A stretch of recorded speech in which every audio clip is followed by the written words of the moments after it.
This morning, we are learning more about a new drug to help reduce severe allergic reactions in people who have food allergies. The FDA has just approved Xolair. It's a medication that is injected once a month. Local allergist Dr. Sunil Joshi is joining us this morning to explain how it works via Zoom and who it will help. Good morning. Thanks for being with us. Good morning. Thanks for having me. So how does Xolair work? So basically, this is one of those monoclonal antibodies that's produced in the lab that actually binds to our allergy antibody. So we have an antibody in our bloodstream that is what kind of leads to some of these allergic reactions. And this particular drug binds to it and blocks it from causing its effects. And so it can be very beneficial in people with allergies and asthma and some other allergic conditions, and now in particular those with food allergies. So then it sounds like this would work with all food allergies and not just eggs or peanuts, for example? Oh, no, yes, absolutely. So it's non-specific in how it blocks that particular allergy antibody. So whether you're allergic to wheat or eggs or milk or peanuts or tree nuts, it would potentially have that same benefit. So does this mean then that someone could essentially eat what they have been allergic to for years? Well, no, that's not really what this is for. So basically, when you're using this particular drug, what we're hoping it does, and what the studies suggest that it does up to 68% of the time, is decrease the chances of somebody who eats, let's say, for instance, you're allergic to peanuts and you eat peanut by mistake, the chances of you having a severe allergic reaction as a result of that are significantly lessened. But that doesn't mean that you can go eat a peanut butter and jelly sandwich or a peanut butter cookie if you're allergic to peanuts. The whole idea here is you're supposed to still avoid the food, but this gives you cover in case of accidental ingestion to being less likely to have a severe allergic reaction.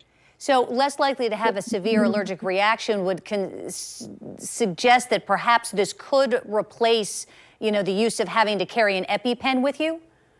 No, not at all. And so you still have to carry your EpiPen because again, even in the studies for peanut, it decreased the risk of a severe allergic reaction by 68%.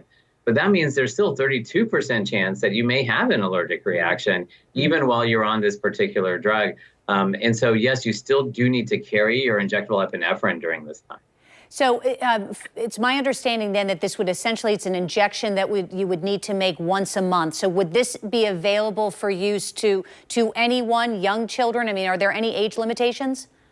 Well, it's approved for this particular indication from 1 year and up. So yes, our children can benefit from this. And that's really who this is meant for. Children who may be eating foods in particular that contain the food that they're allergic to and not knowing it. Parents, grandparents giving them a food, neighbors giving them a food that they may be allergic to. And if you are on this particular drug, Xolair, then your risk of having that severe allergic reaction by these accidental exposures is reduced. And so that's the children are typically the population at biggest risk. Well, and it's interesting because I'm sure you've heard from them, but, you think about the parents that who have a child who's young, school age, who's in the cafeteria, and they may, eat something that a classmate has and they have a severe allergy to it. And the anxiety for that parent, this must be a real relief to them, I would imagine. Well, yes, absolutely. And that's really how this all came about, is there's a tremendous amount of anxiety, in particular amongst parents of young children who are going to preschool and first grade and second grade. People are sharing foods that they're not supposed to, or it's Valentine's Day and we're exchanging chocolates. Some may have nuts in them, some may have other allergens. And parents worry about that, and they should still be concerned about it. But if you're on a medication like Xolair, that risk of having a severe reaction while you're at school or in other settings is significantly reduced, which does help to reduce some of the anxiety. Dr. Sunil Joshi will continue to follow this. Thank you for your time this morning. We want to point out to our viewers also, it's going to be some time before we know, about insurance coverage and cost as well. We'll keep you updated. Absolutely.